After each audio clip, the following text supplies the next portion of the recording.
स्वर पढ़ रहे थे। आज हम पढ़ेंगे अनुनासिक, निरनुनासिक, अनुस्वार और विसर्ग। क्या क्या पढ़ेंगे? अनुनासिक, निरनुनासिक, अनुस्वार और विसर्ग। अनुनासिक, निरनुनासिक, अनुस्वार और विसर्ग। हिंदी में स्वरों का उच्चारण अनुनासिक और निरनुनासिक होता है। अनुस्वार और विसर्ग व्यंजन हैं जो स्वर के बाद स्वर से स्वतंत्र आते हैं। इनके संकेत चिन्ह इस प्रकार है। संकेत चिन्ह मतलब सिंबल। अनुनासिक, अनुनासिक अर्धचंद्राकार, अर्ध जैसे चंद्रकार होता है आधा, अर्धचंद्रकार के ऊपर एक बिंदी लगाते हैं। ऐसे स्वरों का उच्चारण नाक और मुंह से होता है और उच्चारण में लघुता रहती है। लघुता मतलब कम या जल्दी होता है, जैसे गांव, दांत, आंगन, सांचा इत्यादि। अनुस्वार में केवल हम यह स्वर के बाद आने वाला व्यंजन है जिसकी ध्वनि नाक से निकलती है और यह किसी भी वर्ण स्वर के ऊपर या व्यंजन के ऊपर बिंदी के रूप में प्रयोग होते, जैसे अंगूर, अंगद, कंगन। निरनुनासिक वो होता है जो केवल मुंह से बोले जाने वाले सस्वर वर्णों को निरनुनासिक कहते हैं, जैसे इधर, उधर, आप, अपना, घर इत्यादि। यानी विसर्ग वो है जिसमें दो बिंदियां लगती हैं उसके किसी के सामने। अनुस्वार की तरह विसर्ग भी स्वर के बाद आता है। यह व्यंजन है और इसका उच्चारण हा की तरह होता है।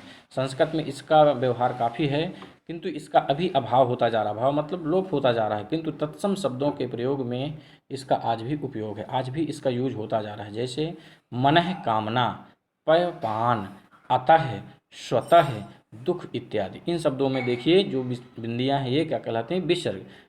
देखिए नोट एक या टिप्पणी के अनुसार देख लीजिए, अनुस्वार और विसर्ग ना तो स्वर हैं ना व्यंजन, किंतु ये स्वरों के सहारे चलते हैं और स्वर और व्यंजन दोनों में इनका उपयोग होता है। जैसे अंगद, रंग।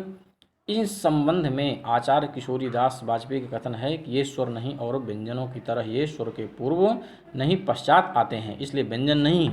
इसलिए इन ध्वनियों को अयोगवाह कहते हैं। मैंने पिछली बार आपको बताया था अनुस्वार विसर्ग अयोगवाह कहते हैं। अयोगवाह का अर्थ है योग ना होने पर भी जो साथ रहे, यानी जिसका हमें कोई प्रयोग नहीं फिर भी वो जोड़ नहीं है लेकिन फिर भी हमारे साथ हैं।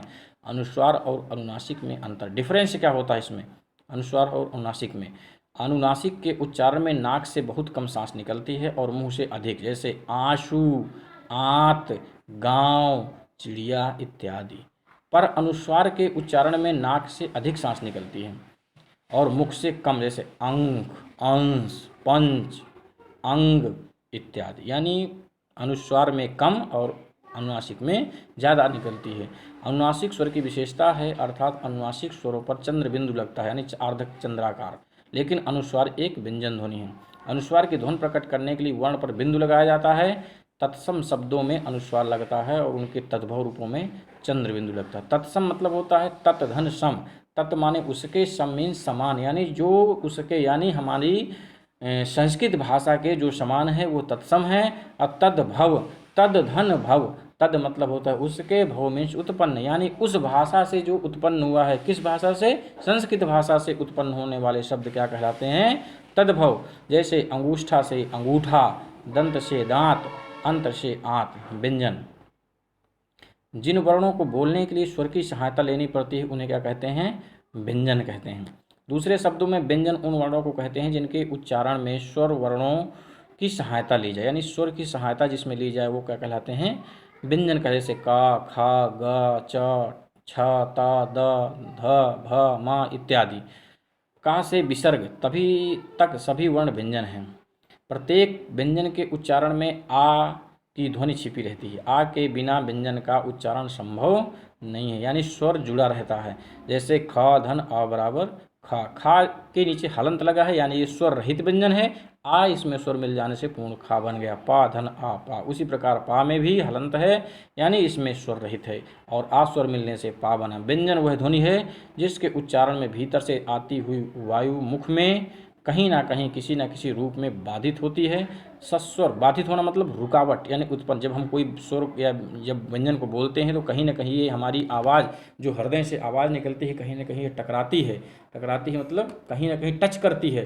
स्वर वर्ण स्वतंत्र और व्यंजन वर्ण स्वर पर आश्रित हैं, यानी स्वर वर्ण स्वतंत्र हैं। स्वतंत्र मतलब फ्री हैं, यानी स्वर जो है फ्री हैं, और व्यंजन वर्ण जो होते हैं वो क्या होते हैं? स्वर पर डिपेंड होते हैं, यानी बिना स्वर के व्यंजन अधूरा है। हिंदी में व्यंजन वर्णों की संख्या है 33। व्यंजन के प्रकार क्या हैं?